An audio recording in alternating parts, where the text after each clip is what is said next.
Welcome to today's edition of the Rush 24/7 podcast. My friends, how are you doing? Everybody okay out there?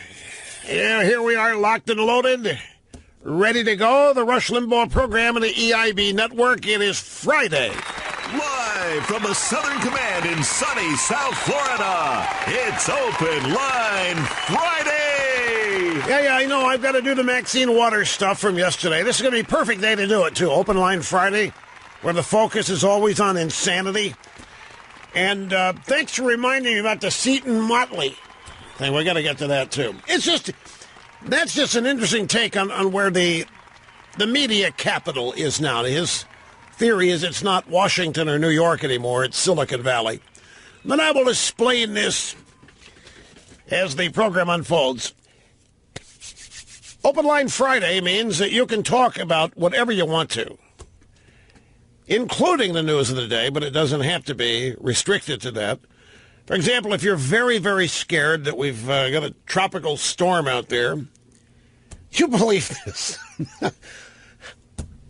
I got a note last night. Hey, have you seen this a tropical storm? So where? It's right out there. It's in the Atlantic. Oh, the hurricane season doesn't start till June 1st. I said, that's right. So what the hell's out there?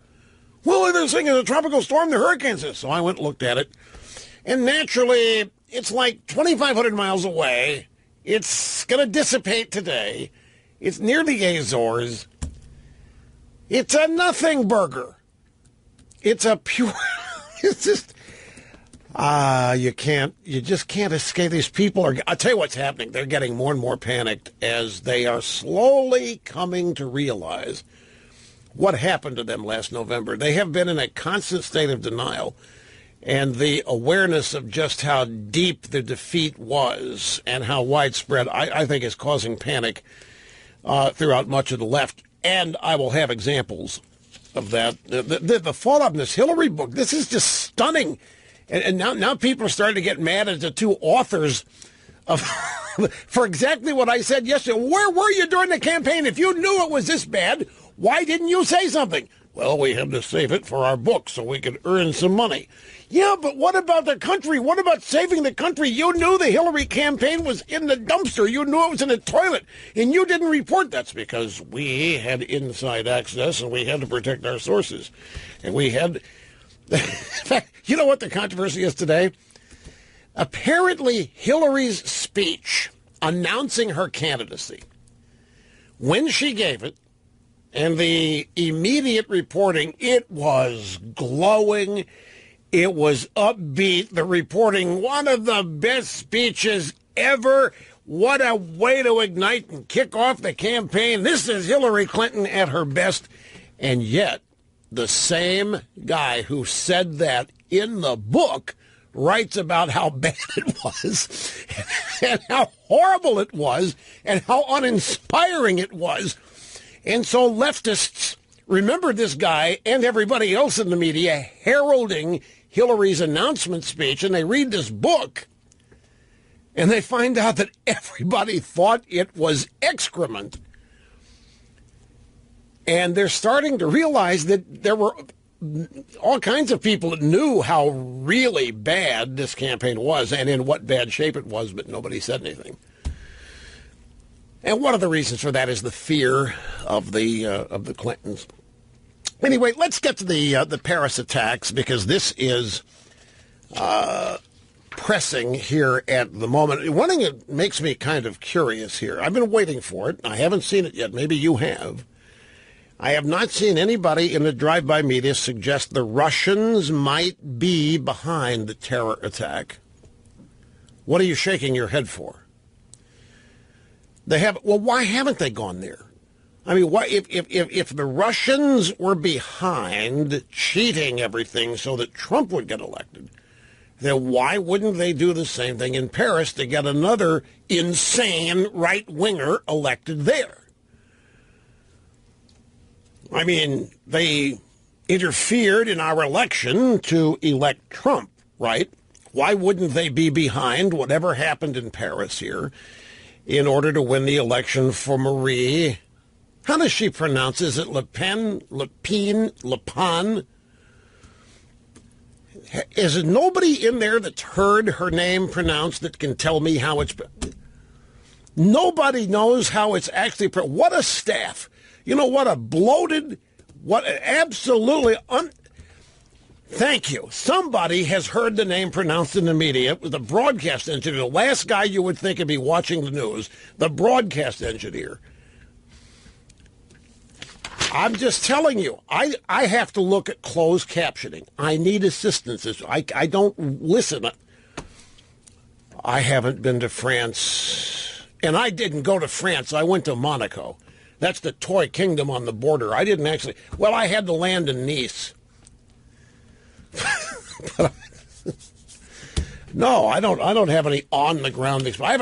I haven't been to Paris in many moons. And the last time I was there, some vagrant homeless person followed me into a Rolex store, and the Rolex people wanted to kick me out for bringing the riffraff in. And I said I didn't bring the riffraff in. The riffraff followed me. And by the way, why are you calling them riffraff? Isn't that discriminatory? You know, I was up to speed on how to behave with the French. Anyway, look, don't distract me here. Okay, so she announces her name, pronounced her name Marie Le Pen. The idea that Trump would be aided by the Russians here and that she would be aided by the Russians in France, it's no more far-fetched than the claims the left is making of what happened to this election. In fact, it's if you're the Russians, it's easier to hire somebody to martyr themselves as in a terrorist. So I'm just waiting for somebody to. I think it's lack of consistency. If the drive-bys. And here's another thing. Have you seen climate change will fuel terrorism recruitment report for German foreign offices? Now, this is not exclusive to Germany. In this country, we are told that the military, the Pentagon, is asking for assistance and items in the budget to help them prepare for a dangerous world in the future based on climate change. You know, I was watching CNN today. What these people in this network do is just beyond reproach. They went down to Hayseedville. They went to the Deep South. I think they were in Nolans or down there in the Delta somewhere.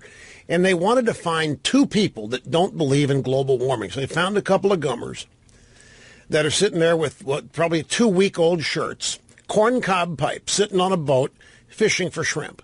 And they're talking to them. No way.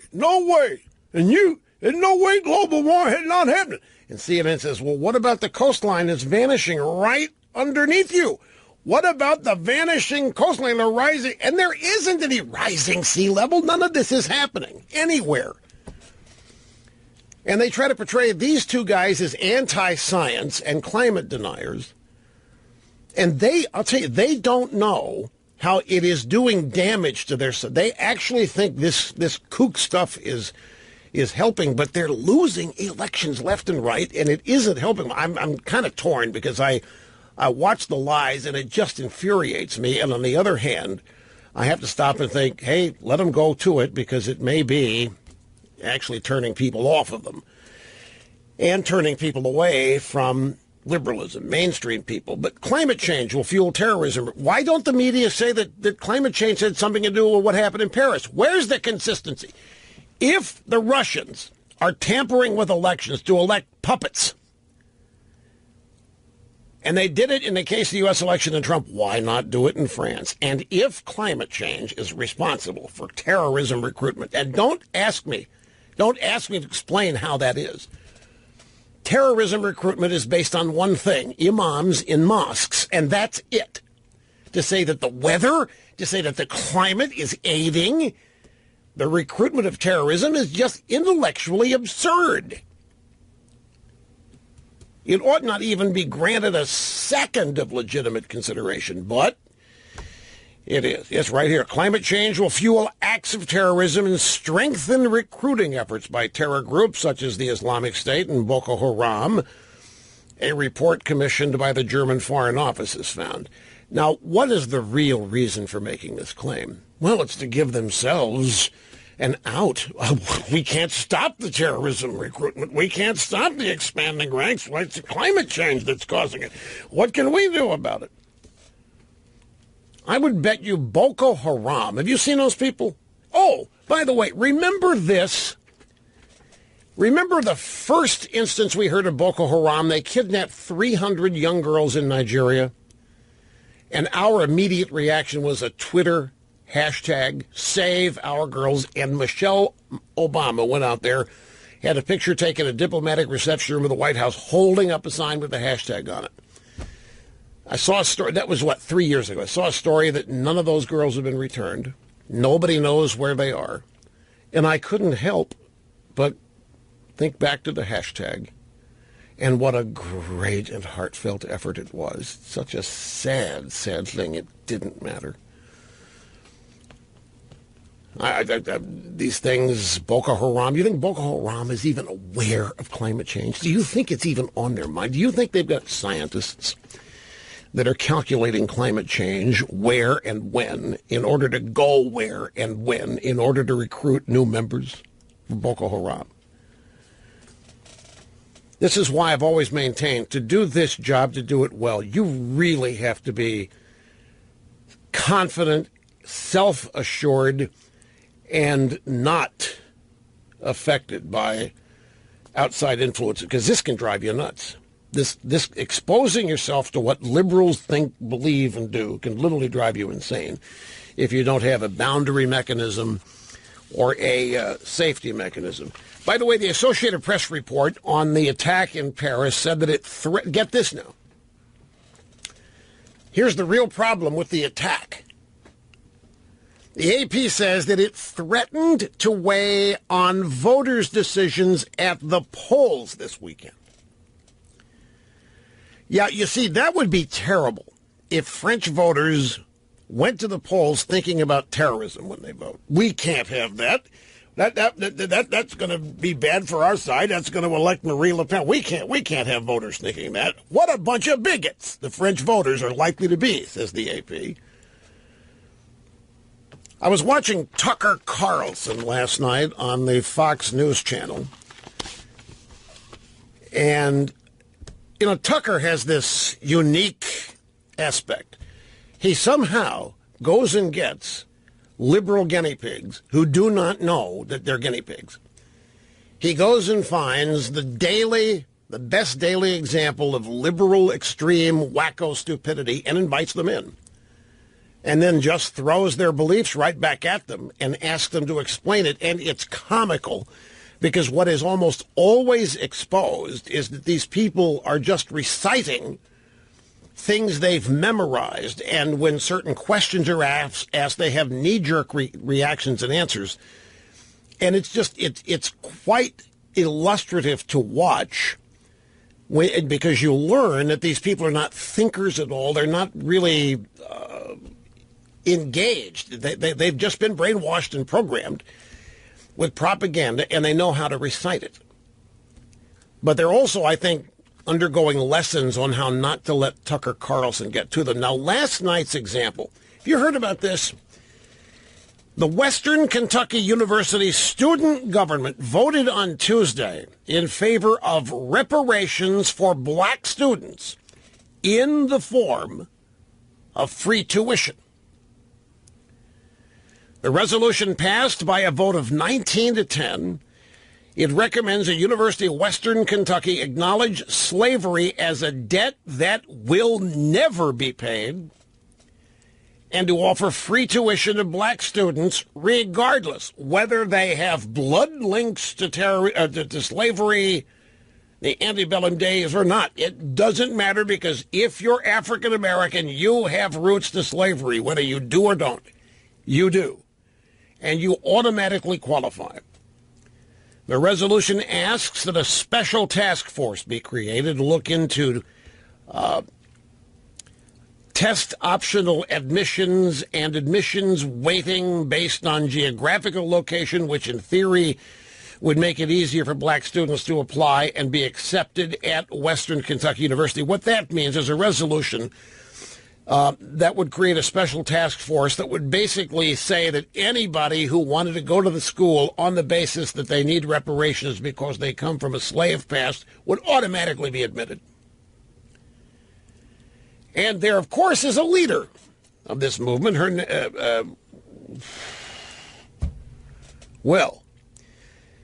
This says Andre Ambam, but that sounds like a male name, right? The I watched last night was a woman, and her last name was Ambam.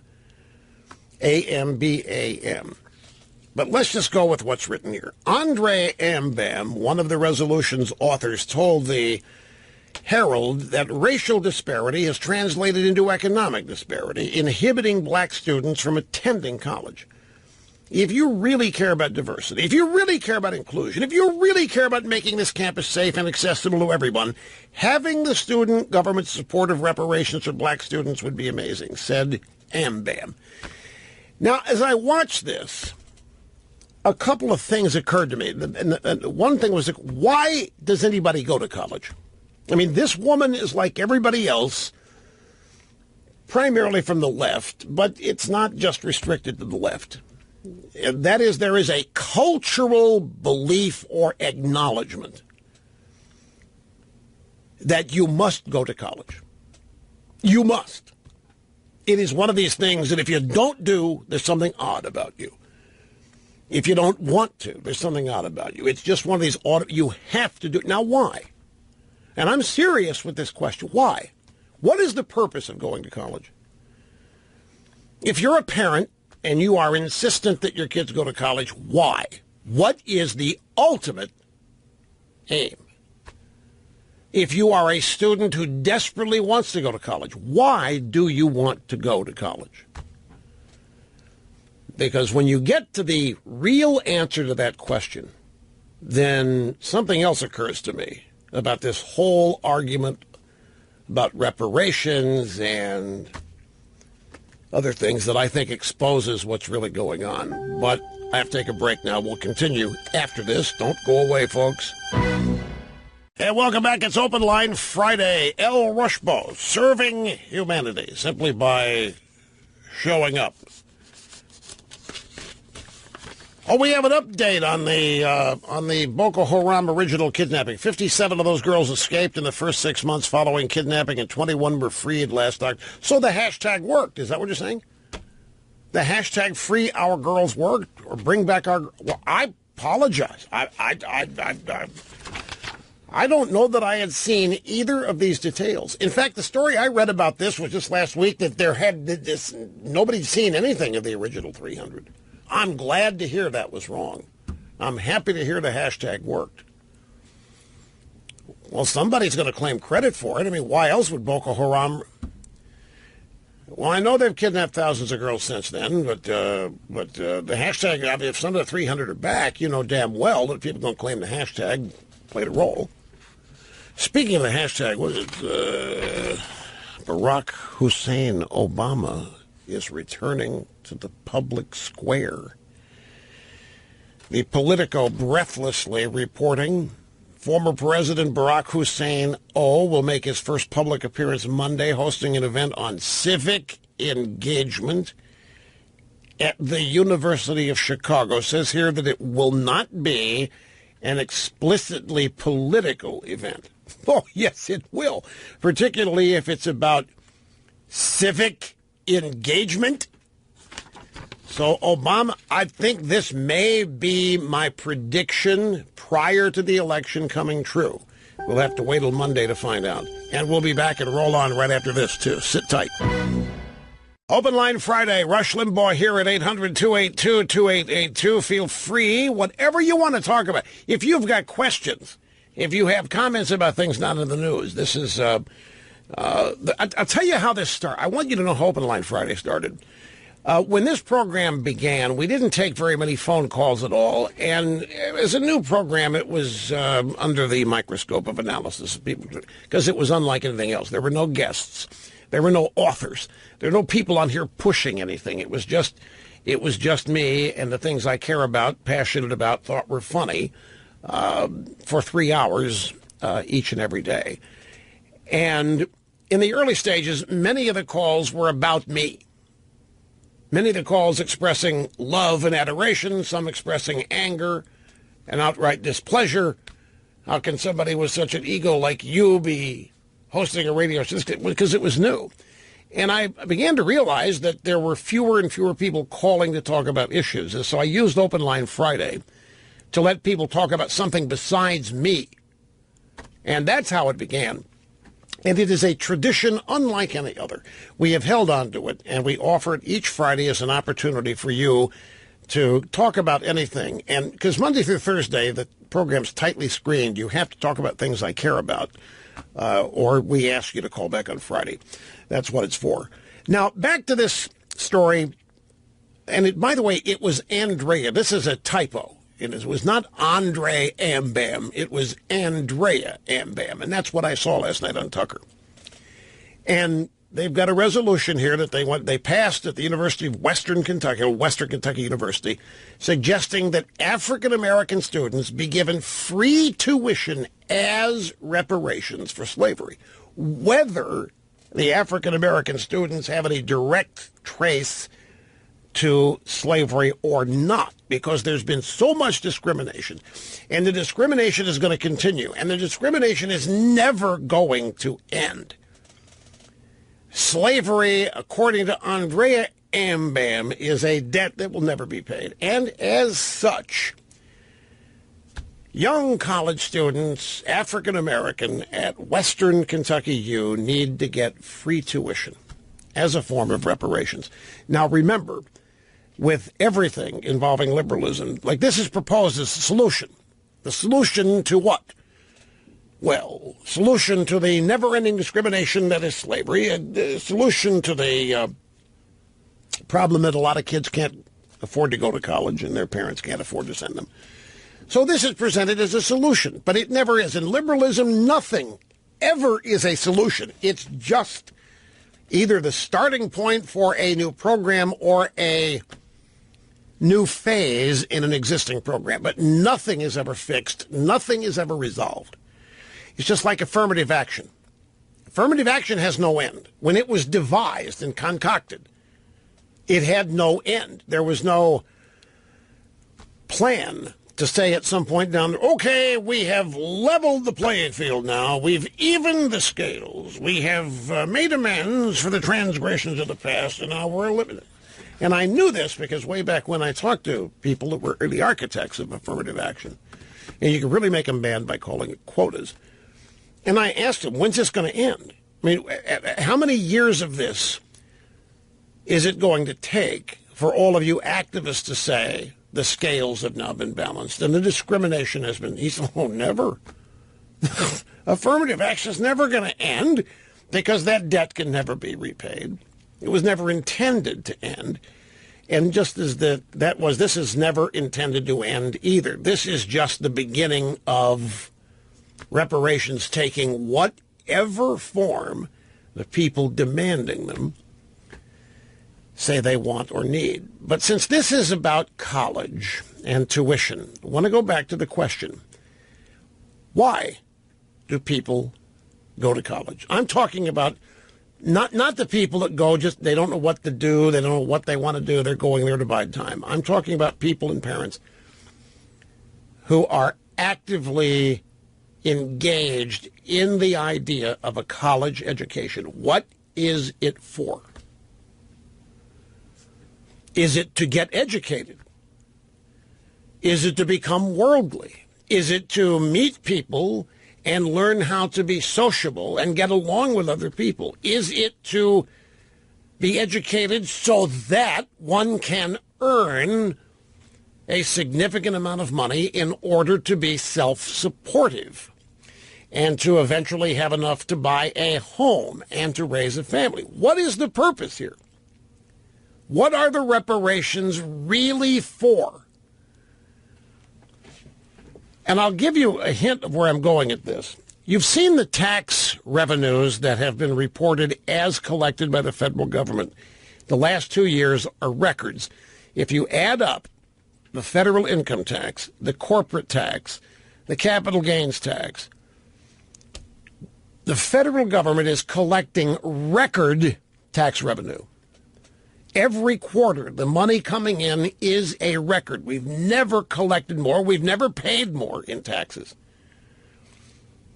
Now, it's another story entirely when you figure out who's paying it and who's not. That's another discussion. Okay, so record revenues are coming in. More money to the government than ever before. Now, let's go to the budget. Does the budget, and I'm not talking about Trump's, I'm not talking about Obama's, I'm talking about just the way Washington has been working. The budget, as you know, is really, when you get down to brass tacks, not relevant to how much money the government takes in. Because every year there is a deficit, a massive deficit, and the total sum of those deficits now add up to a national debt of close to $20 trillion. The federal budget is put together every year not based on how much money the government's going to raise. And there's no way anybody else can do a budget this way. If you run a business, your budget has to be totally determined on how much you generate. You cannot spend more than you bring in unless you've got a line of credit at a bank or a way to get some sort of credit. But then you're throwing collateral up, so you're running the risk of losing your enterprise, no matter how, if you exceed your income. In your personal household, it's the same thing. You simply cannot go spend more than you have and get away with it for very long without your world crushing you and falling in on you. But when it comes to the federal budget, none of those things are applicable. It's something called the baseline, the current services baseline, that determines every year's spending. And the current services baseline has nothing to do with how much money is raised. The current services baseline is only related to how much money was spent. So the current services baseline, let's say for Health and Human Services, let's make up a number. The current services baseline is $500 million. Remember, I'm just making it up, not related to anything. $500 million, Health and Human Services. So that amount becomes the baseline for the next year's budget, and it can never be smaller. The current services baseline has built-in increases anywhere from 3 to 10%. It's written into budget law. At no time is the total income to the government via tax revenue ever calculated. At no time is this income ever considered in terms of how big the overall budget's going to be. The budget is determined by how much was spent the previous year, and the premise is we cannot spend less. Our needs are increasing. Our people are suffering. Our military needs to get bigger. Our border needs to get stronger. Whatever it is, it can never get smaller. And yet, even with record revenue coming in, do budget writers say, man, look at all this money. We can actually cut back some of the, but never happens. So there's no relation whatsoever to the amount of money government raises to how much money government spends. Now let's take this back to the reparations argument and a college education. We could even stick with the income tax law. The income tax obviously now has nothing to do with how much money the government needs, because the government's already spending more than is raised by the tax code. So the idea that we have to have a tax code based on funding the government, that's a premise that a lot of people have been made to believe, but it actually is not applicable, because the government's going to spend what the current services baseline is, regardless how much money is taken in. So my question, why is there an income tax at all? If the amount of money that the government raises by taxes is no way related to how much spent, why taxes at all? Why isn't every dollar that is spent deficit spending? I mean, we've got a national debt of $20 trillion, and it doesn't seem to be doing any damage, doesn't seem to be hurting anybody. I mean, I've heard my whole life the national debt's going to be the end of this country, and it isn't, and it hasn't been. People still predict it. Well, at some point, Rush, the tipping point's going to be reached here, and it's all going to collapse like a house of cards, except you forget we got a printing press. And we have a Federal Reserve. And we got the Chi-Coms who own a bunch of debt, so we can't default. The U.S. government can't default. So why tax us at all? If the amount of money raised via taxes has nothing to do with what's spent, and don't let anybody tell you it does. They want you to think it does. They want the budget writers, I don't care what party, Washington wants you to think that there is budget discipline based on revenue raised with the tax code, but it isn't. It's all related to the current services baseline. So why are we paying any tax at all? Well, the answer is obvious. It's two-pronged. We do need to help defray some of the costs, obviously, but it's not the primary reason. Social architecture. You know what the greatest inhibitor to amassing wealth is? The greatest inhibitor is not a lack of education. The greatest thing standing in the way of most people's acquisition of wealth is the personal income tax. You have to take a break. Back after this, folks. Don't go away. My gosh, it's happened again, folks. I made a joke, and the joke comes true.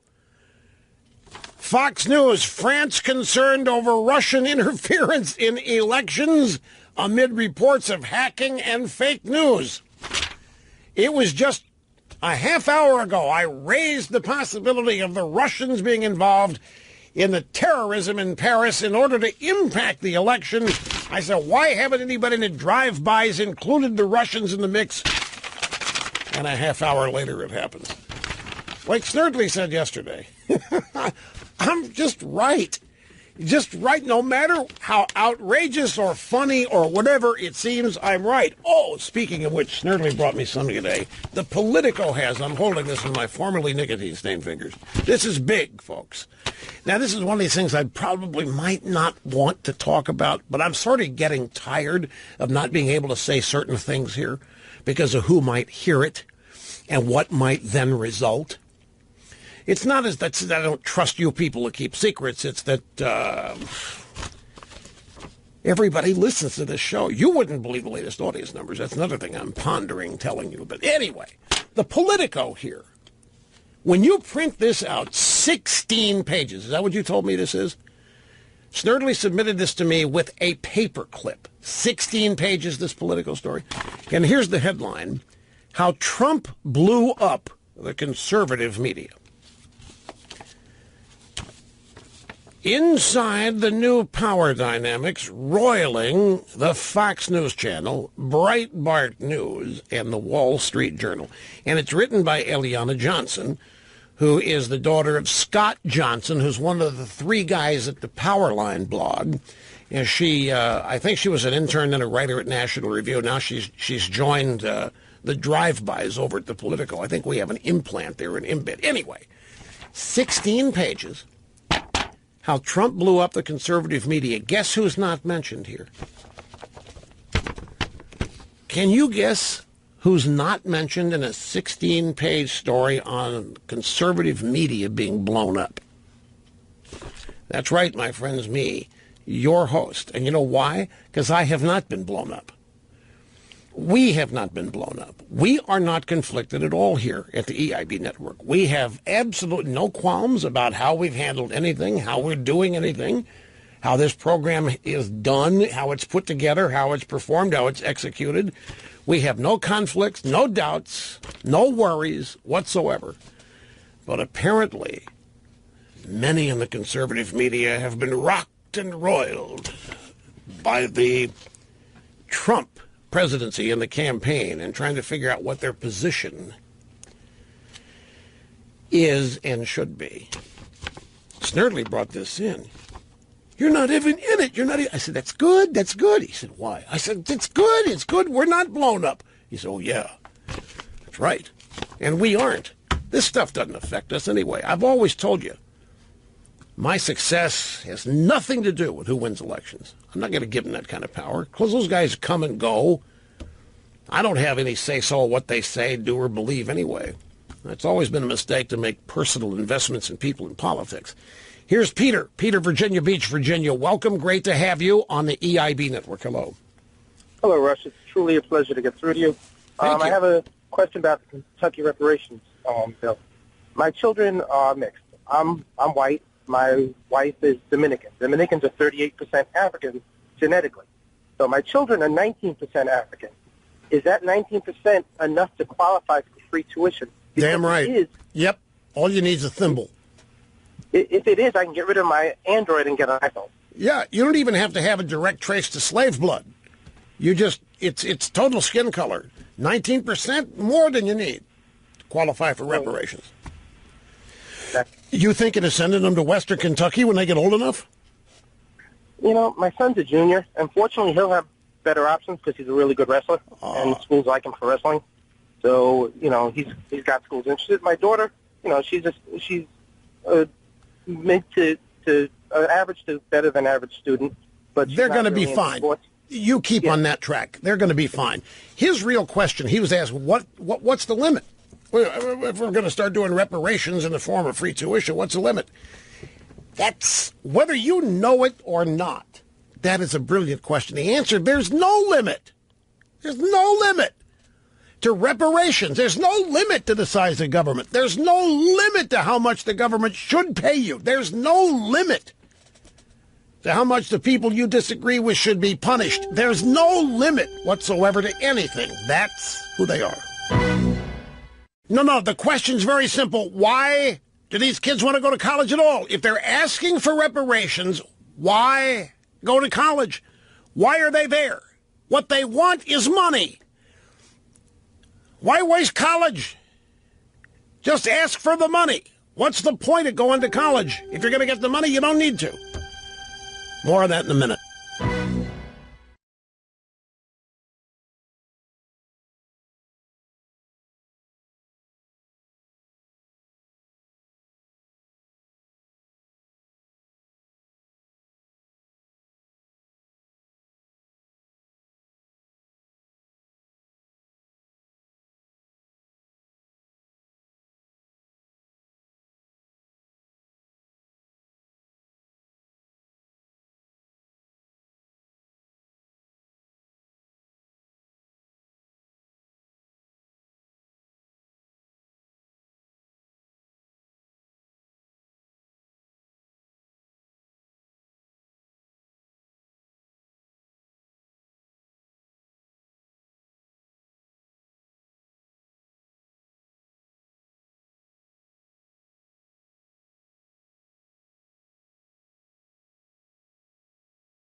You are tuned to the most listened to radio talk show in America. You are tuned to the most talked about radio talk show in America. You are tuned to the most imitated but never equaled radio talk show in America, and it is Friday. So, live from the Southern Command in sunny South Florida, it's Open Line Friday. And here's the telephone number if you want to be part of the program today. And again, anything you want to talk about. You can bring up something that happened on Monday, Tuesday, whatever. A question about nothing to do with anything we've talked about. Use your imagination. 800-282-2882 and the email address lrushbo@eibnet.us. So I didn't have time to go through this whole thing, but I have been rummaging through this gigantic Politico story, how Trump blew up the conservative media inside the new power dynamics roiling Fox, Breitbart, and the Wall Street Journal. Now, I haven't finished it all, but it seems to me that part of this story is based on efforts by some conservative media to get close to Trump, to be able to say that they are the intellectual energy behind Trump, that they are the people or the paper or the person that Trump consults for advice or what have you. And then, of course, there are people that lost in that effort, and they then got a little sour on Trump, became less supportive, and demanded that Trump supporters abandon him because Trump was destroying conservatism. He wasn't conservative. He was redefining it for people that didn't know any better to be populism or nationalism. And it really boils down to how the Trump ascendancy, the campaign and the presidency, has highlighted problems for conservatism. As I say, I haven't read the whole thing, but I made reference to this happening during the campaign of 2016, particularly as it related to explaining the never-Trumpers who occupied the conservative right. And it's basically, you boil it down to this. For years, there have been magazines and think tanks and other conservative media for we're talking decades here, who have published and broadcast and conducted seminars, the basis that they are the definition of conservatism, and that they are the spear carriers, and that they are carrying the weight. They're doing the heavy lifting. They're doing the heavy intellectual lifting and spreading the word. They're seeking to define it for everybody, and they're working hard to have members of Congress influenced by it and so forth.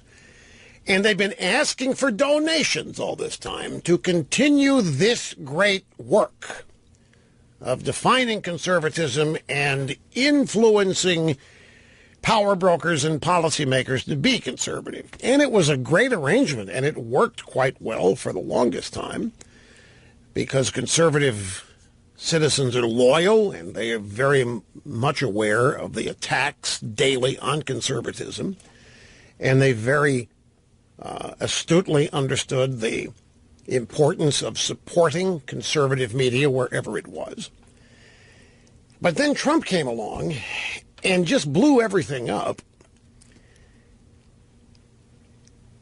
Trump excited people more than your average conservative organization of any kind ever had. And what really transpired was the fear on the part of many never-Trumpers that Trump was going to expose not the irrelevance, but the overall ineffectiveness of years and years, decades and decades of conservatism in think tanks and in media and in publications and so forth, because there hadn't been any advances in it. Republicans are getting elected, but they weren't conservative. And there were not conservative ideas finding their way into legislation. And despite the fact that they were winning elections, despite the fact that conservatives were donating to Republicans were campaigning as conservatives and promising to do X, Y, and Z, get elected, didn't do it. They reverted to inside the Beltway moderates or establishmentarians or what have you. Then Trump comes along and just, in a sense, demonstrated how that entire conservative infrastructure wasn't necessary to beat the left, to beat Democrats. And that posed a great fear. I mean, that constituted a great fear. If some guy who's not even a conservative can come along and demonstrate without any Washington experience, political acumen whatsoever, some guy can come along and mop the floor with Democrats that a lot of others said, oh, my God, we're about to be exposed here. And so the never-Trumper sphere was born. And it was rooted in pure, thoroughbred conservatism and the fact that Trump wasn't and isn't one. And therefore posed a great, great risk to conservatism, and we must not allow this to happen. And I think that's really the genesis of a story like this. I mean, the Wall Street Journal used to be the Bible. Its editorial page used to be the Bible for conservatism, but it became Never Trump.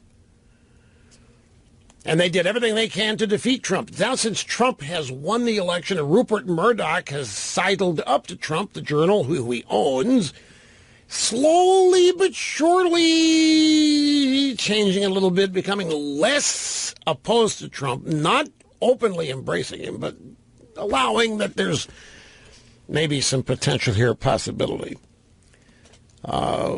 Fox is portrayed in its own way. Breitbart is portrayed as a great big winner in this internecine battle in conservatism because they were early behind Trump, and one of their guys is now Trump's chief strategist, and so forth. As I say, I haven't read the whole thing, but and this is one of these areas where I'm wading very near the quicksand here. I'm not trying to be critical of anybody, but if you're going to talk about this, you have to be able to talk about it honestly. And I think the real problem here is not Trump. It's the fact that, and I said this during the campaign too. I said, if you're a Trump voter and you're a former conservative and you're now, well, you're still a conservative, but you are gravitating to Trump during the campaign, the reason had to be, in part, that people like that were asking, what's conservatism actually done for me? I've sent it money, I've donated here, I've voted for it left and right in the name of Republican Party. What's it got me? And then because Trump came along and started just running rings around everybody and collecting a large group of active, engaged supporters that many feared came from the ranks of conservative donors and so forth. So there was some panic in that regard. It's still shaking out. But I just want to remind you that I, Al Rushbaugh, am not found in this story because I haven't been roiled by any of it. I have not found myself affected negatively by Trump's rise in any way, shape, manner, or form, except within the conservative movement, where I have often been portrayed the last year and a half, or 2.5 years now, as a traitor to the cause. But what nobody understood, well, never, enough of that. That's just basically what this is, and maybe if I have more time, I'll spend more time digging into it. But I have a sense that that is pretty much it. Along the lines of this reparation story, Western Kentucky University student government voted Tuesday in favor of reparations for black students. Oh, let me close the loop on one thing.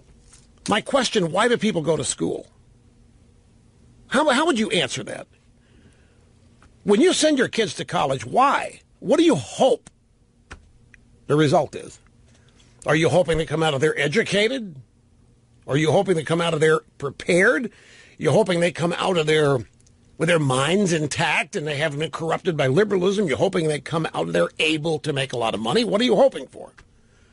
Why do you send people to, you send people to college? Because, well, that's just what we do. I mean, you don't have a chance if you don't go to college. It's just the thing to do. Still a source of great pride to have a child graduate college. It's a big deal. But what is the purpose for most people going on? In the case of these people seeking reparation, what do they want? They want money. Obviously, the reparations movement is about one thing, and it's about one thing, money, but the premise behind their expectation of money is multifaceted. But they want reparations in the form of free tuition. But is a degree in hands up, don't shoot studies guaranteed to make them a lot of money? My point is getting a college degree, is that equal to making a good living? Is it a guarantee to acquiring money? Well, it depends. It depends on, look, it's a multifaceted answer. College can teach you how to shake people down. College can teach you how to cheat. College can teach you how to blow up the university. College can teach you, how to deny conservatives free. It can teach you a lot of things. This is my point. Why do you send your kids there? Okay, granted, if you want to be a doctor, you have to go, at least for now. You have to go. If you want to be a warrior, you have to go. But I'm not talking about that. Those reasons, they're obvious. But if you're going to college for a degree in hands up, don't shoot studies, say, or anything, why are you there? Why are your parents sending you there? Why do your parents want you to go there? So now we come to these students at Western Kentucky who are African American, and it doesn't matter whether they can trace it or not, because they're black. They've got slavery in their past, and that makes them entitled to reparations. The reparations they want is free tuition. Well, that's not going to get them in. It's not, free tuition, a college degree isn't a guarantee of anything. So I'm just saying, why are you taking the long route? What you want is money. Just demand the money. Why even waste the 4 years in college? Just say you want reparations and you want the money. Don't give it to the school. You want the equivalent of 4 years tuition to school, and you don't ever have to go. And you don't have to waste your time getting a meaningless degree in something hands up, don't shoot studies or whatever it is you take. Wait a minute now. Whoa. I'm talking about college. I'm talking about going to college is not payback. Reparations is payback. And that'll never end. If they are given the equivalent of a 4-year tuition to go to Western Kentucky, you think when the 4 years are over and they still got no money, that they're going to be satisfied, they're going to be gratified, and they're going to thank you for paying my reparations. What they're going to say is, what good did this do me? I didn't see a dime of it. It all went to the school. And I had to sit here 4 years and I've got this worthless degree in hands up, don't shoot studies. I need more. You tricked me. I think something about this, folks, it doesn't compute with me. I think the reason behind this is actually quite studied. If you are demanding reparations but not money, I think the thinking is that it may make people more amenable. If you can grant reparations by simply opening the doors to your university and letting people come in, I mean, it costs you income, but it doesn't cost you spending. In other words, you're not actively spending any money. And the reparation would include room and board and books. It would have done the whole thing, or they wouldn't accept it. My point is that after 4 years of reparations like this, the recipients still got zilch. They've got nothing. And they're going to realize that. And they're not going to be happy. And they're going to think they were tricked into asking for reparations in the form of tuition. And they're going to be twice as mad. And the people thought they had done great things by granting the reparations in the form of tuition are going to be hit again for having cheated them out of real reparations. You see how this works. Do you think the university will eventually go for this? You don't think so? You don't think reparations are coming? You don't. I think we're already paying them a lot of ways. We'll be back after this. Don't go away. Now, ladies and gentlemen, I want to very cleverly and sneakily demonstrate the political and moral vacancy of liberalism. And let's take this reparations proposal at Western Kentucky University. And Andrea Ambam, who was the student representative on Tucker Carlson of Fox News Channel last night, explaining why. She said, Andrea Ambam, last night, that her parents are immigrants, that she is not a descendant of American slaves. But she thinks, nevertheless, that all blacks should get free tuition, reparations, whether they are the descendants of U.S. slaves or not. You know why? Because they face so much discrimination. Whether they have a genealogical trace, whether they have slave blood or not, they still should get reparations like she should because they face so much discrimination. Now, she said she's an immigrant. That means her parents came here. If this place, America,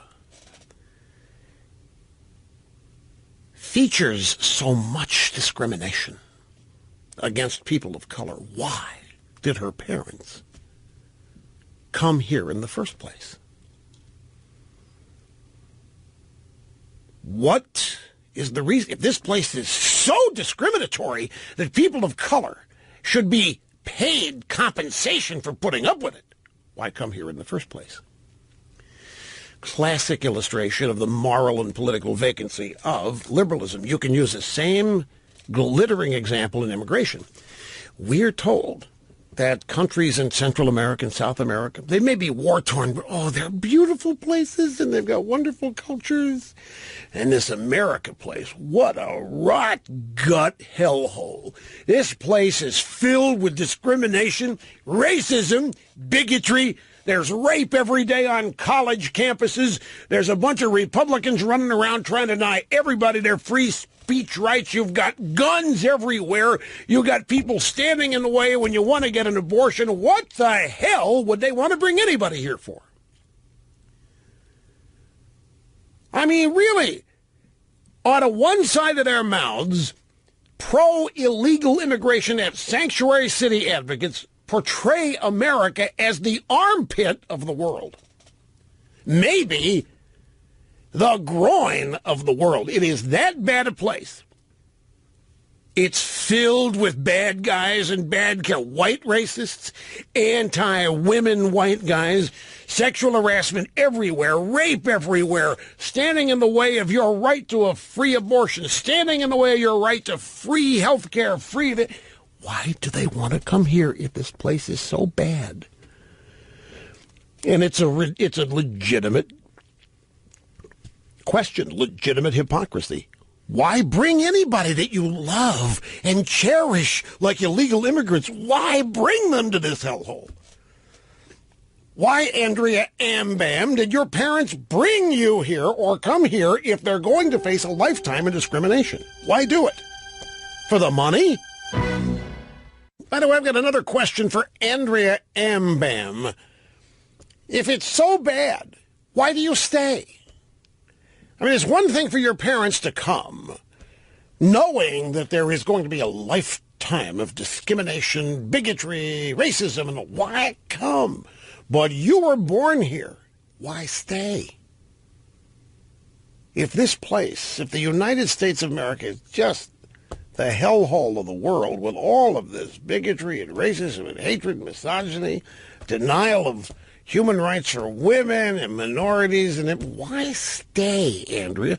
Now, don't misunderstand. I'm not telling her to leave. I'm asking a question. Why stay? You telling me that all it would take for you to put up with all this discrimination is somebody to pay your tuition for 4 years or however long you're going to be there at Western Kentucky? Why stay? Why come? Why would you bring people you love to such a rotten place as the United States? And then after they get here, why would you continue to run down the United after you've brought them here? You brought them here as illegals. You've got them in a sanctuary city, and you brought them for what reason? There's no opportunity here because it discriminates against people like them. So what did you do bringing them here? Why do they stay if it's such a bad place? Why don't they realize they've been tricked and they've been snookered into coming here as future voters for the Democrat Party, but it's a hellhole? Why don't they leave? Because as you've told us, they come from beautiful places. Oh, El Salvador, Nicaragua, Mexico, such wonderful, cultivated places. Why don't they return? If America sucks the way you say it does. Rhetorical questions all, folks. Don't misunderstand. Okay, to the phones, Fort Worth, Texas. Dan, great to have you with us. I'm glad you called, sir. How are you? Rush, it's an honor. I've been listening to you since you're doing loser updates in 1988. Thank you. I appreciate that. The loser updates, yes. Anyway, hey, I was listening to you talking about people are upset about Trump not being conservative enough. You know, he's not the purest conservative that I would have preferred as far as ideology, but there's no conservative out there who can get as much of the conservative agenda across the finish line as before him, there wasn't one. No. There wasn't. The so-called conservatives were... There's people in the field of 16 I thought had a better conservative pedigree, but as it turns out, this guy's doing more and with less. Well, the people you're talking about that have great pedigrees didn't run. They stayed there and they wrote and they pontificated and they went on cruises and stuff, but they didn't run. They didn't run for office. So all this great conservatism, people never really had a chance to vote for it. Yeah, he is without a doubt the most effective conservative that will ever come in the next 10 years. I want to properly state this. Donald Trump is not a conservative. And in his own mind, especially, he's not a conservative. But that doesn't mean he doesn't think that way.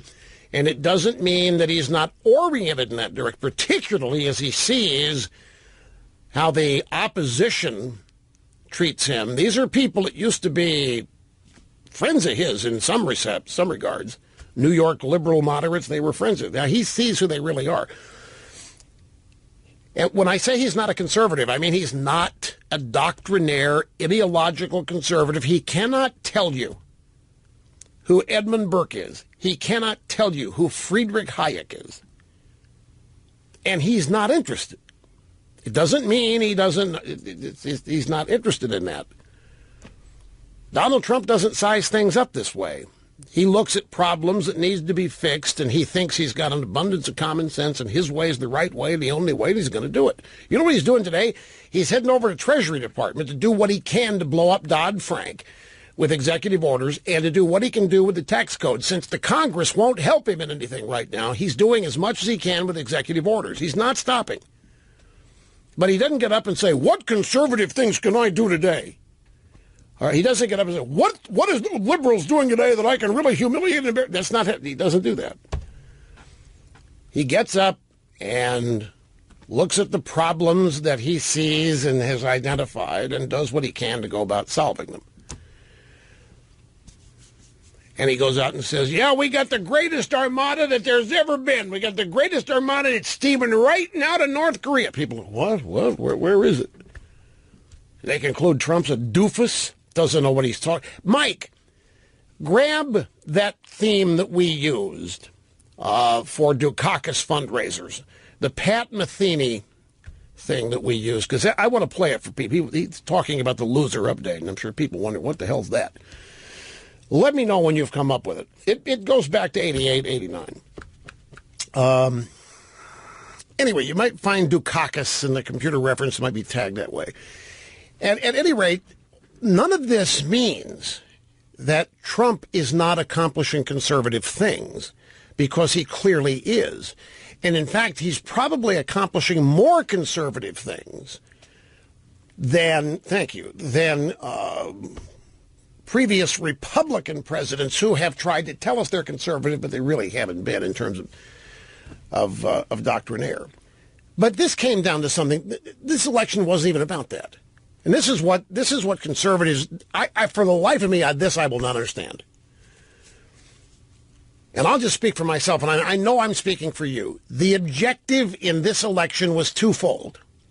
There were two things. Well, three. I'll throw in a third. The third thing was lack of trust of the Republican Party because of all the promises, all the elections that people had voted for and won. They won them the House, won them the Senate. And every time that happened, the Republicans came back and gave another excuse for why they couldn't do what they said they were going to do during the campaign. So the two factors were no way was Hillary Clinton going to become president. No way. The second thing was beat the Democrats, beat Obama, beat the left, because that's the source of the problems that most people in the country are facing. Liberalism, socialism, the 8 years of Barack Obama, an absolute disaster when piled on previous years, say the Clintons and even some of Bush stuff. And so the Trump campaign represented the only shot we had of stopping Hillary and stopping the left. And people rolled the dice and said that as a priority is good enough for me. They weren't sitting around saying, I don't know that Trump's conservative enough, I don't want to be betrayed again. They didn't look at Trump as betraying them. They didn't look at Trump as a typical politician. You know the way people looked at this? Year after year after year, doctrinaire politician after doctrinaire politician gets elected and nothing changes. It was an opportunity to vote for somebody that had nothing to do with the system that most people thought was standing in their way or not adequately representing them. And the people inside the Beltway and some of the conservative movement never figured this out. And I'll tell you why they never figured it out, because they didn't agree with you or me that the country was in crisis. They thought we were silly when we said if Hillary Clinton wins, we might lose the country. They were embarrassed when they heard us say that. They thought that was the most asinine thing because the country wasn't going to end for them. Where they live and operate and work, everything's fine. They don't have any illegal immigrant problems. They don't have massive unemployment problems. And trade deals are not negatively impacting them. And I don't care whether they were doctrinaire conservatives or hardcore leftists, if they were part of the D.C., New York establishment, when they heard people say, we're about to lose the country, they laughed. They thought, that's how absurd. That's so extreme. We can't support people that think that way. They did not, they could not get their arms around the idea that the objective was to stop the left, to stop the Democrats, to stop Obama, to stop Hillary, and that's what Trump was a vessel for. Now you add in some real love for Trump, some real attachment to Trump, a real connection to Trump based on the fact that people believe Trump, and then you had a slam dunk win. But people were so far removed from the America in which you live that they couldn't understand it because they don't see things that way. To them, it boiled down to conservatism is being betrayed. You can't support the man. He's a phony. He's a fraud. He's destroying conservatism. Look at the stupid things he says. Don't you know how stupid? You didn't care. Because there's nothing more dangerous and stupid than Democrats, leftists, the media, Hillary Clinton, and whoever she would put on the Supreme Court. This was not complicated at all. So many of them didn't get it. Now you say, what was a loser update? Take a brief break and I'll explain it to you when we come back. Don't go away. Okay, we go back to 1988. It was George H.W. Bush, seeking the presidency. What he was saying was Ronald Reagan's third term, and the Democrat opponent was Michael Dukakis, the boring, tiny governor of Massachusetts, whose big claim to fame was telling people how much he loved process. There was a debate. And it was anchored by then prime news anchor Bernard Shaw, who asked Dukakis what would happen if his wife got raped, and he was a witness to it. Does he think that the death penalty or severe and Dukakis gave an answer that was devoid of any empathy, any emotional connection. Well, Bernard, when talking about rape, we must make sure that we advance as much evidence as we can to understand that the allegations of the rapists are fully explored and understood. If people could, he just asked you if your wife got raped, what would you do? And you're standing there acting like a wonk? So it led to panic on the campaign. This was after Dukakis did a Beetle Bailey impersonation. To show that he was a tough guy, he put on an army helmet while being driven around in a tank. And it just looked pathetically comical. So it was getting down. I mean, at one time, Susan Estrich was a campaign leader, the campaign manager, had a 19-point lead over George H.W. Bush. And the lead was dwindling and dwindling as Dukakis kept doing this kind of stuff. And there was one last rally, a couple of days. It was in Boston before the election, where Dukakis could rally the troops, raise one last bit of money as the band that was going to get everybody all excited and revved up and ready to go started playing the moment Dukakis entered the stage. Crowd's trying to go nuts, but they don't know what's going on. Dukakis looking around, wondering what's happening. Band tries to get it together here, but they just can't pull it off. Band tapers down, and it's time for Dukakis to start giving the speech. And this is it. This is where Dukakis made the big final push here. It's a loser update theme. And then they had the election, and Dukakis lost, and that was it, the loser update theme. Having more fun than a human being should be allowed to have. You know, we have a 10-year-old young girl from Morehead City, North Carolina on the phone named Elizabeth. Elizabeth, I'm glad you called, and it's great to have you on the show here today. How are you? I'm good. Well, that's wonderful. What can we do for you? What's up? I wanted to tell you how much I liked your books. Well, that is so sweet of you to tell me that. And I've just been to Monticello and to James Monroe's house and James Madison's house. You've done all of that already? Yes. Which one did you like the best? I can't decide between Monticello and James Madison's home. Wow. You haven't been to George Washington's house yet at Mount Vernon?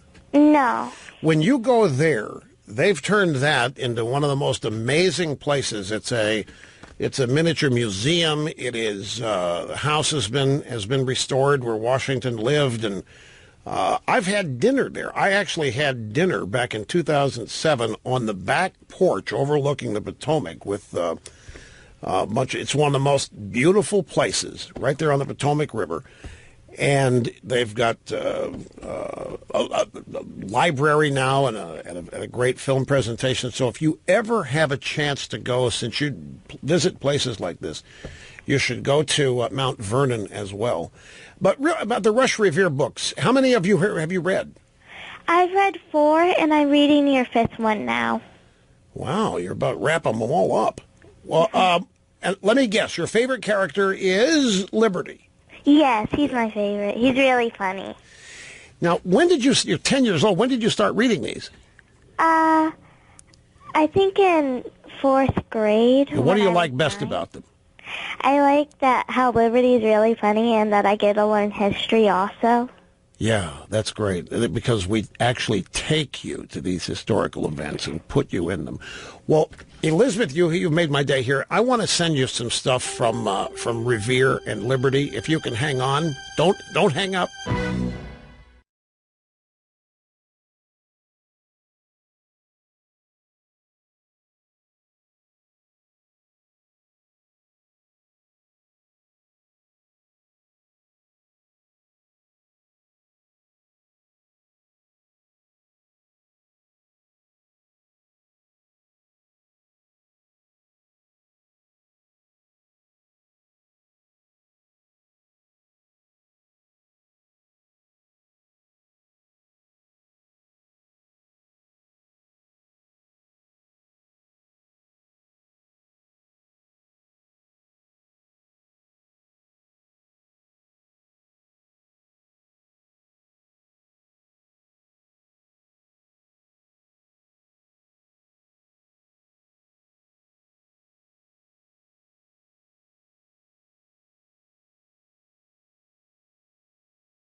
The media is going to go nuts. The media is going to go nuts. Steve Bannon has granted an interview to Daily Mail, a UK Daily Mail, and whoa. Live from the Southern Command in sunny South Florida, it's Open Line Friday. Steve Bannon, Trump's chief strategist, in this interview with the Daily Mail, Bannon says that he told Roger Ailes that Megyn Kelly was a devil and that she was going to turn on him, that she was going to betray him.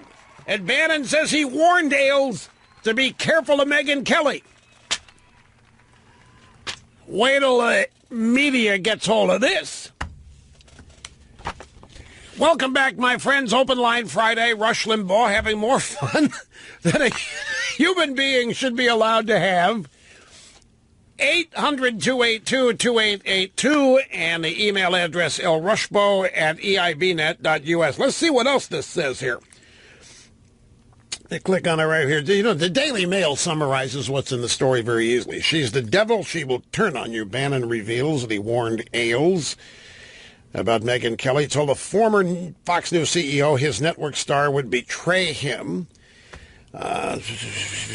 Took issue with Ailes and Fox News after Kelly went after his boss in the first Republican debate. Oh, it was after that debate he warned Ailes, be careful, she's going to betray you. That's it. I mean, that's the highlight of the bullet points. I'd have to read the whole story to find out what's more, but I'm, of course, otherwise busy. There are other things in the stack of stuff here that I want to get to before the day ends. Plus, I've got to get back to your phone calls.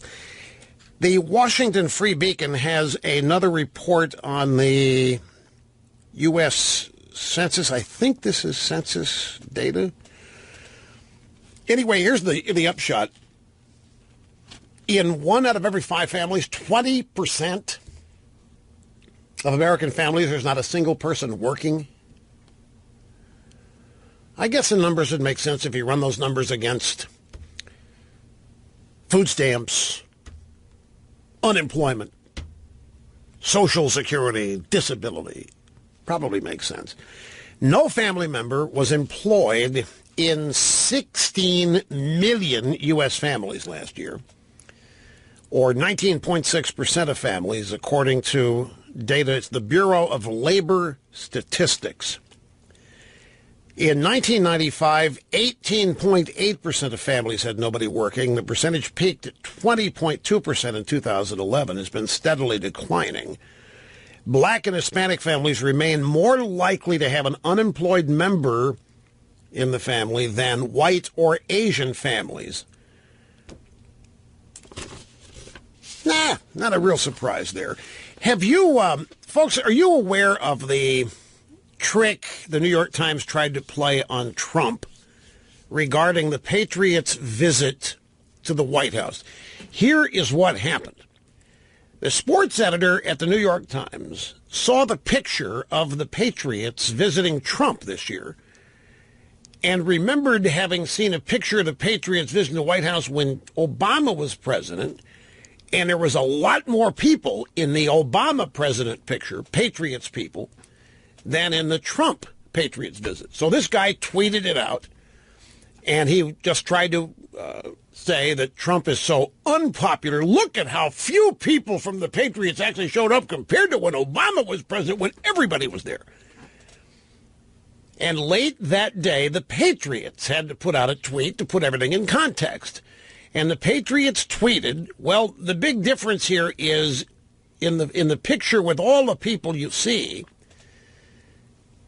they're standing there on the steps. The players are on the risers, and the players, the staff, the football staff, the coaches, the front office people, they're all on the steps. In the Trump picture, those people were seated in the audience and not pictured at all. And in fact, it's roughly the same number of people that came with us, the Patriots, to the White House this year as the last time we were here when Obama was president. So the New York Times, without trying to figure out if there is a legitimate difference, just ran the two pictures with the story that the Patriots so detest Trump, so many to test Trump. Look at how few of them actually showed up. Well, now that sports editor, Jason Stallman, has actually done a 180. He said, bad tweet by me, terrible tweet. I wish I could say it's complicated, but no, this one's pretty straightforward. I'm an idiot. It was my idea. It was my execution. It was my blunder.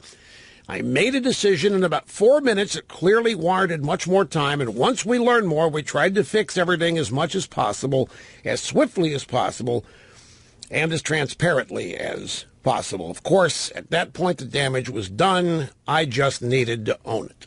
The damage was done is the bottom line. But at least it was an acknowledgement of an error. But look at, the credit for this has to go not to this guy. The credit has to go to the Patriots. If the Patriots hadn't set this straight, nobody would have owned up to an error. And in fact, nobody would have even looked for an error. Now, this is the kind of thing that ought to provide an object lesson to everybody consuming news in the drive-by media. Now, this was just, a photo trick. But think of the other tricks that are employed daily just in straight news reporting. I was thinking last night, as I'm learning more and more about this Hillary Clinton book. Folks, it is astounding here what is in this book. And what's really astounding is what was known by these two reporters and unreported. These reporters knew that this campaign was a disaster. These two reporters knew that Hillary was an absolute bust and a dry ball of a candidate. These reporters knew that the Hillary campaign was at war with itself, that there wasn't any unity, that there was panic from the beginning because nobody could tell anybody else why Hillary was running. And Hillary couldn't either. Hillary could not articulate why she wanted to be president other than first woman to hold the office. Maybe continue, but she did not have a reason for running. And the reason she didn't is because she didn't. She was running because she was owed it. She was running because it was finally her turn. And they had shafted her on this in 2008, so they rigged the primary this year to get rid of Crazy Bernie and to make sure he didn't win the nomination, no matter how popular he was.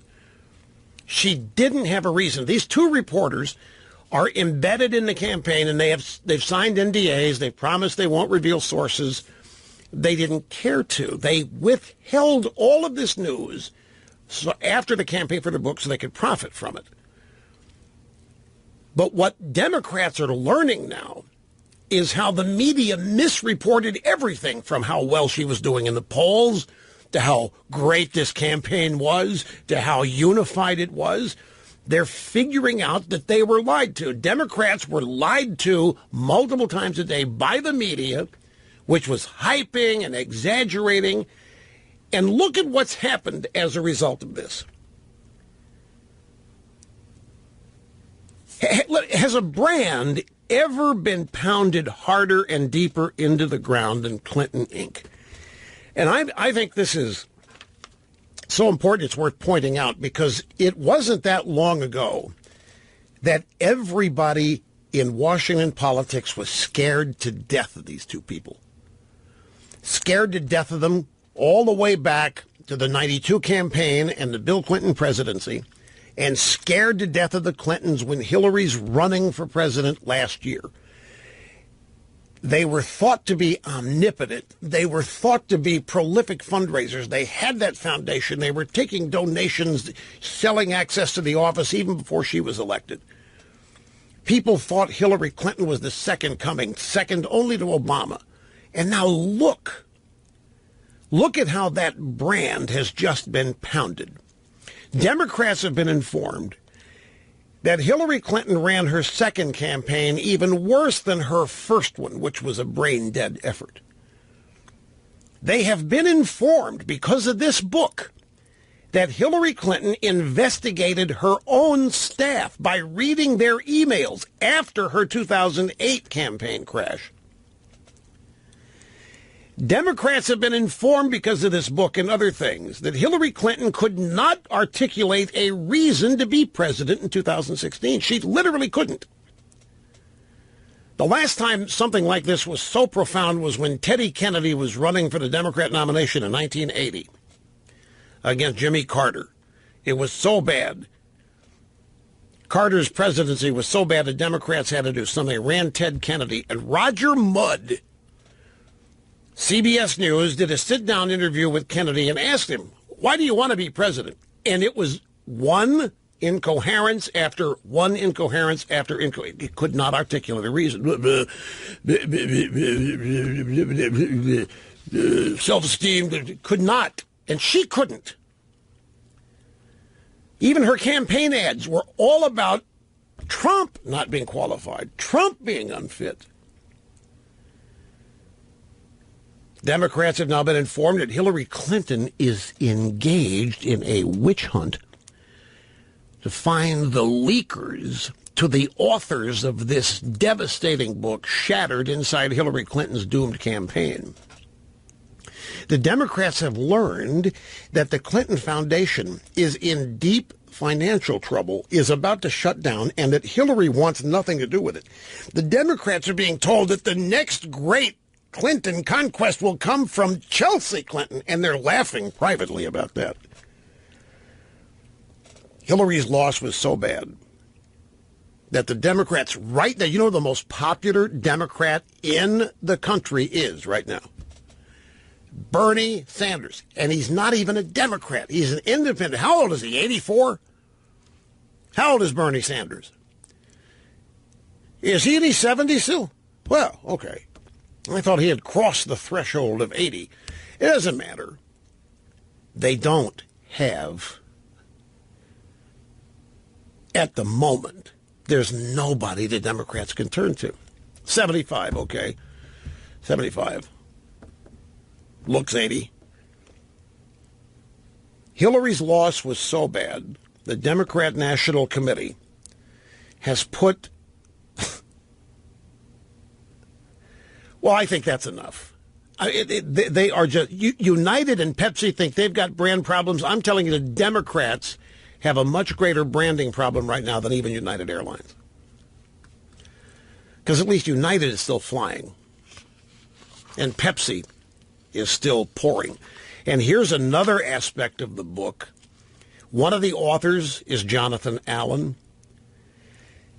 And what they found out, you know, Hillary had her introductory speech announcing her campaign, announcing her quest for the White House, announcing she's going to break the glass ceiling, announcing she's going to do all these wonderful, great things. She gives the speech. And the drive-bys just have orgasms over it. Oh, it's such a great speech. Oh, it was the most wonderful speech we've ever heard. And that's how they reported it. And even Jonathan Allen, one of the authors of the Shattered book, wrote a glowing review of Hillary's announcement speech. But in the book, and he wrote that on Vox back on June 13th,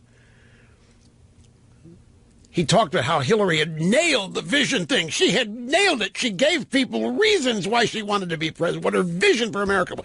In the book, the same guy writes of Hillary's speech as though it were a disaster. And Democrats who remember this guy's glowing praise, and everybody in the media had glowing praise for her speech, but in truth, it was a loser. It was dull. It was downbeat.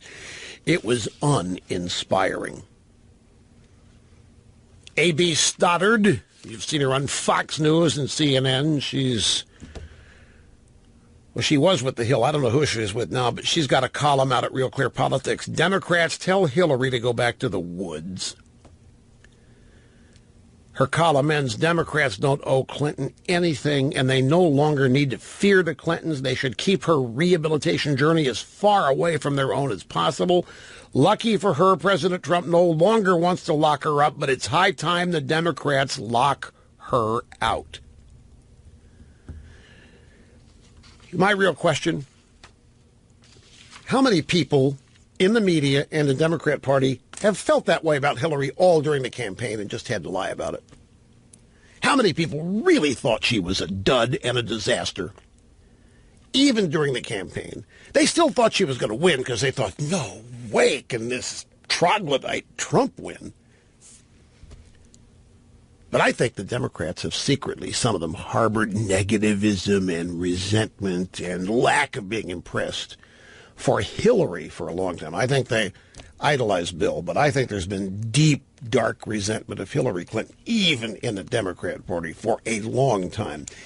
We've spoken about Andrea Ambab, who is the student at Western Kentucky University who wants reparations in the form of free tuition for any African American in the country because of all the discrimination they face as African Americans. Now I got a couple sound bites so you can hear her for yourself. Tucker Carlson last night, and this is bite. We have two bites. This is the first one. So the whole point of the resolution is that college should be accessible to everyone. Right. And right now there are historical obstacles in place that uniquely affect Black Americans that make college so that it's not accessible. Universities love to use words like diversity, inclusion, but they fail to recognize how slavery, Jim Crow, segregation, how all of these things still affect a lot of Black youth today and make it very hard for them to get into college and more specifically pay for college. Are you kidding me, Andrea? You telling me that college campuses are clueless when it comes to diversity? And take a look at the curriculum. College campuses are destroying themselves because they're devoted to these kind of meaningless values when it comes to education. This is stuff you should learn at home. You shouldn't have to pay $20,000 a year and go to a university to learn about inclusion and diversity and hands up, don't shoot studies. That should be stuff you learn from your parents. Universities are corrupting people's minds with all kinds of worthless, to say that they're unaware of the discrimination faced by African Americans in this is absurd. But again, my question, Andrea Ambab, if it's so bad, why did your parents immigrate here? If this country's so bad, and why do you stay? When there's so many other much more enlightened places in the world, why do you stay? Okay, it's Tucker Carlson to Andrea Ambab, who wants reparations, former free tuition at Western Kentucky University.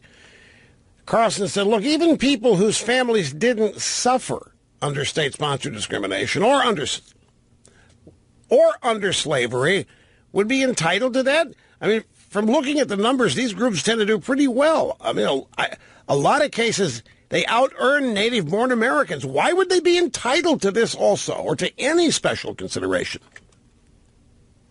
You're using the word entitled, and I don't know if that's the right word. When we talk about African immigrants who come here and face racial discrimination, I can actually speak on this very uniquely because I am the daughter of immigrants who came here. There is unique discrimination that faces African immigrants that many people don't talk about. Why'd you come here? This is what I don't understand. This place is so rotten. This country is so rife with discrimination and judgmentalism and bigotry and homophobia and anti-tranny, anti-woman, anti-gay. What is all this stuff? And yet people continue to pour in here in droves. Why? I think this illustrates the moral, political vacancy of these people and exposes what their agenda really is. Here's Dennis in St. Louis. Dennis, hey, great to have you on Open Line Friday. Hi. Hello, it's a pleasure to talk to you today. Thank you, sir. So, bear with me as I kind of play devil's advocate here. Maybe with reparations, maybe we should be asking who should pay reparations and to who. In Dinesh D'Souza's last movie, we know President Lincoln paid reparations, the whole 40 acres and an army mule. And after Lincoln was assassinated, Andrew Johnson returned that land to former slave owners. So we know Lincoln was a Republican president. Johnson, he was a Southern Democrat. So perhaps we should ask, before we start any reparations debate, should the Democrats pay reparations to Republicans? Well, who fought to end the war of slavery? The Republican Party. Against who? Southern Democrats. Then who went on to write all these Jim Crow laws? Right, I know. I know. And who ran the anti-black South, not letting them into universities and turning dogs into fire hoses on them. I think exactly right. So in that sense, you have a point. If there are reparations to be paid, it's the Democrats that owe them. It's the Democrats that owe them. It is Open Line Friday. Rush Limbaugh, half my brain tied behind my back just to make it fair. The AP is reporting that they had an interview with Trump, and that Trump says he is going to introduce a massive tax reform package next week. In the interview with the AP, Trump says the plan will result in tax cuts for both individuals and businesses. He would not provide any details of the plan, saying only the tax cuts will be bigger, I believe, than any tax cuts ever. That's wonderful. That's fabulous. That's great. However, it won't mean anything if he can't get any cooperation on Capitol Hill. And the Investors Business Daily has a little editorial today titled "The Do-Nothing Congress is a Travesty." Shortly after Donald Trump won the election, House Speaker Paul Ryan said that Republicans had a go big, go bold, and do things agenda. So far, the GOP has not delivered. You remember on Friday after the election, we had Reince Priebus on this program. And I began to ask a question. He knew right where I was going. And before I finished the question, Priebus said, "I know, no excuses. What is going on up there?"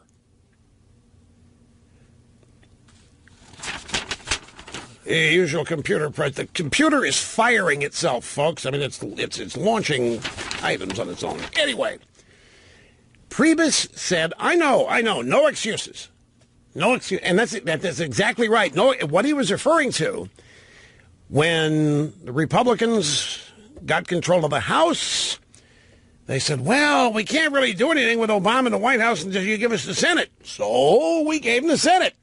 And then they said, well, we can't really do anything here because Obama's still in the White House. So we elected Trump. And then they said, well, we can't really do anything because we don't have 60 votes. And people have thrown their hands up in sheer frustration. So Trump is going to introduce this. And I think I know what's going on. You know, if you listen to Mnuchin, if you listen to some of the other administration people, the news has been, I don't think we're going to get to tax reform this year. Certainly not by August like we originally hoped. I don't think it's going to happen. And then people said, and the reason it isn't going to happen, we need the savings from our repeal and replace of Obamacare. Until we get that, we can't do tax cuts. And Trump's watching all of this, and he knows full well what he promised, and he knows full well what his voters expected.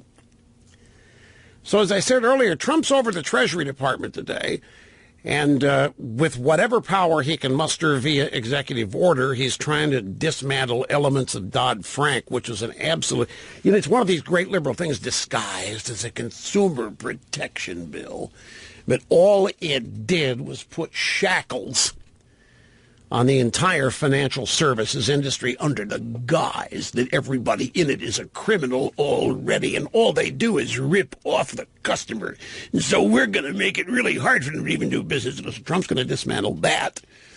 He's also taking some action via executive order on taxes, but I think what Trump is doing is flooding the zone and basically trying to put pressure and highlight the fact that it's not him. He's promising and trying to do everything he said he was going to do. But the people saying, I don't think we can do it, are not Trump. They are people up on Capitol Hill. Now, I know, one of the jobs of an effective president is to be able to get control of situations like this and bend congressional opposition to his will and whim. And I fully expect more of that to happen. I'll tell you why. I touched on this earlier this week. And it's just my opinion. I don't really have any hardcore evidence of this other than observing what you've observed. And my humble opinion is that the entire Washington establishment has been behaving, has been comporting themselves in such a way as to stall and delay and limit and prevent as much of Trumpism actually happening as they can, under the belief that at some point Trump's going to burn out, grow tired and weary of it, and either resign or the Democrats are going to impeach him or something. And I think behind this is a lot of the donor class telling House and Senate Republicans, look, you want to continue to receive our support, you're going to stop this stuff, you're going to stop that wall, you're going to stop these stupid trade things he's trying to do, you're going to stop this stupid tax package, and if you don't, you can forget us sending you any money. So, I mean, that may be a little broad in my projection, but I think something like that's happening because these people didn't want Trump to win, and after he did win, they got even angrier, and so they've been trying to wait him out, essentially. And they've had allies on the Democrat side doing what they can. The one exception here is Gorsuch. You know, they made tracks to get Gorsuch confirmed, and they pulled a nuclear option. That was good. But on some of these other things, it is clear. The Obamacare repeal and replace, tax reform, some of these big things, there just appears to have been a lack of similar degrees of energy between Trump and the Republicans up on Capitol Hill. And I look, folks, I don't know, as I say, I'm just intelligence guided by experience. Something tells me that there are enough, and it's not all of the Republicans, don't misunderstand, but there are enough of them that really didn't expect Trump to win, like Lindsey Graham. Lindsey Graham said before he became a Trump supporter after Trump bombed Syria, Lindsey Graham said during the campaign, I would just as soon lose and be in the wilderness for 25 years than I would rather win with Trump. And I don't think he was alone in expressing those sentiments. The establishment's the establishment. The way they do things is the way they do things. If some outsider come in and start showing how easy comparatively it is to get things done after these people have been telling us 20 years, well, can't do this because they can't do that because they can't do this. And here comes a guy straight out of the chute running rings around. Can't have that. We can't have it discovered that you can actually get things done for the people here. I think that's largely what's going on. What's going to change this is Trump's not going anywhere. What's going to change this is that Trump is not intimidated by it, and he's not going anywhere, and he's not going to be impeached, and the Democrats are not going to put him in jail, and these asinine, insane leftist protesters are doing nothing but damaging themselves and the Democrats, not Trump. So Trump's flooding the zone, massive tax reform. He's going to present it next week. Obamacare. Now, the story is that they're coming together and they may have found a way to get the Freedom Caucus on board. And I'll just remind you, if either or both of these things happen, then it's sayonara for the Democrats in 2018 and 2020. It's sayonara. It's over. Some people are already the opinion that the Democrats are toast in 18 and 20 already, simply because of the way that they have been behaving since the election. Brief time out. We come back. We've got more. Don't go away. Well, nobody's told me that I'm wrong. I mean, nobody's called and said, no, Rush, that's not what's happening up here. Nobody's called and told me I'm wrong when I say that there are some people who have been delaying and stalling and waiting Trump out. In fact, Louis Gohmert in the newsletter interview told me I was right about some of them. He didn't name any names, but didn't have to. I mean, we know what is happening. This is not hard to figure out. Here is Marianne in Brooklyn. Marianne, great to have you on the EIB network. Hi. Hi, Rush. How are you? Good. And very good. I was a lifelong Democrat, but now I know how to look at both sides, and I'll never vote for another Democrat again in my life. But I'm nervous. But I'm not married, so I have two cousins. I have a cousin that went to Penn State. I had a cousin that went to UConn. And they seem to have a better chance because they have more networking opportunities and internships. But all these kids think that if they have a diploma, there's some gravitas to this diploma. They take out these loans. They go to these tiny little colleges in the middle of nowhere, and they can't find jobs. And I have a cousin who has a criminal justice degree. He's gone to every police department. Well, now he's in the jail working in the mailroom for $8 an hour. And, Rush, you know, at $8 an hour in the New York area, you ain't going nowhere. If he's got a criminal justice degree, he should apply at NCIS or CSI New York or something like that. It's a TV show. There's more crime on those shows than in the streets. But you raise a good point. When you said that young people come out of these colleges with diploma and think that their future is right there in front of them. It's not their fault. Look at how college education, look at how that is sold today. Look at how it's presented. It's your ticket. And your ticket to the big time. Ticket to big time, but it's instant gratification is one of the characteristics of youth today. The idea of waiting until you're 40, until the world opens up. Don't insult me. What do you mean wait till I'm 40?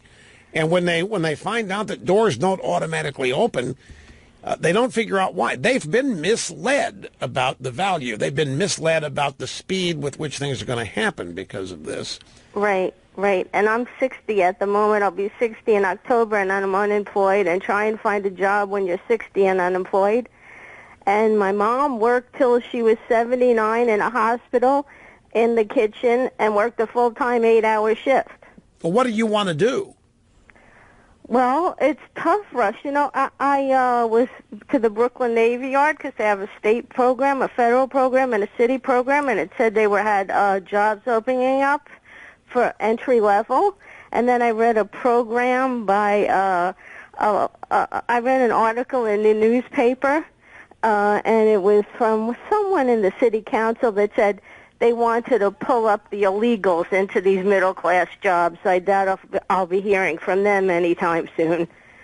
So, but I read an article I want to tell you about our esteemed Governor Andrew Cuomo, who in 2016 created 757 jobs, and in 2015 created 141 jobs, and in 2015 created 76 jobs, spent $53 million on advertising for these jobs because he's got some program upstate going. Well, he's got to get reelected. Yes, I know. He wants to be president. Meanwhile, let's take this back to you.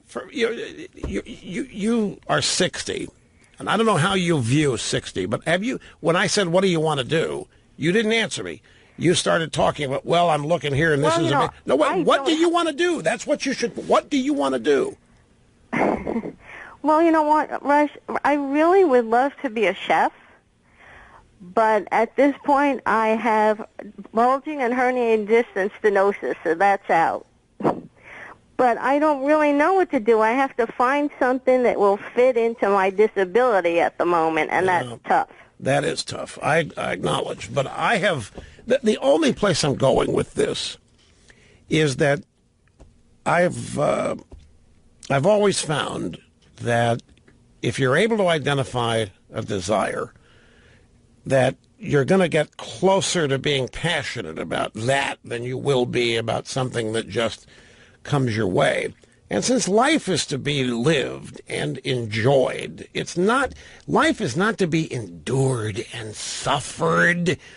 And it's not a slog. It's not designed to be. It doesn't have to be. I mean, I know it is for all of us at times, but we only get one. There's only one. We don't get do-overs in terms of the entire life. And so there's nothing wrong with actually trying to find a way to get paid doing what you like, whatever it is. And in your case, I know you're 60. You have to fill your day doing something. And I'm gathering, I would assume that most of what you try to do during the day is stuff that you enjoy or at least don't dislike. And that to me would always be, that's what I did. You know, I got fired a whole bunch of times in radio, and as a DJ at age 28, I figured I had failed. I was too old to be a rock and roll teenage disc jockey, so I went to work for a baseball team. And after 5 years, I realized I didn't like corporate structure, and so I decided I'd better go back to what I like, because that's where I'm at least going to be happy. So I went back to radio, and I tried it in a different way. And I've just believed in people I've studied and seen who have basically have a day where they're more ups than downs. They're doing what they like. They've found a way to get paid for something that they like and are passionate about. And it's not that hard, and it makes much more sense. But then I know they're compromised. You need money. You maybe don't have time to wait to find that thing that actually pays you for doing what you want to do, so you have to stopgap. But never giving up the quest for what you're really passionate, what you really like. In 60s, I disagree. It's not too old. Depends on how creative, inventive that you want to be. And all of it's predicated on desire. Desire is the great equalizer, because once you have the desire, there's nothing stopping you other than you. Anyway, so you hang in there. You'll find something. And don't depend on Cuomo. You have just told us how you can't depend on Cuomo to find your job. What, 800 people he's employed here in however many number of years? From NBC News of all places, most millennials are finding it hard to transition into adulthood. More census news here. In 1975, only 25% of men 25 to 34 had incomes less than 30 grand. By 2016, 41% of young men earned less than $30,000 a year.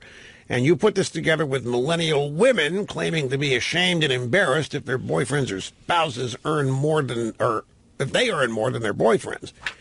Trouble transitioning to adulthood. I wonder why that might be. We should discuss this further. I hope you have a great weekend, folks, and we'll be right back here on Monday.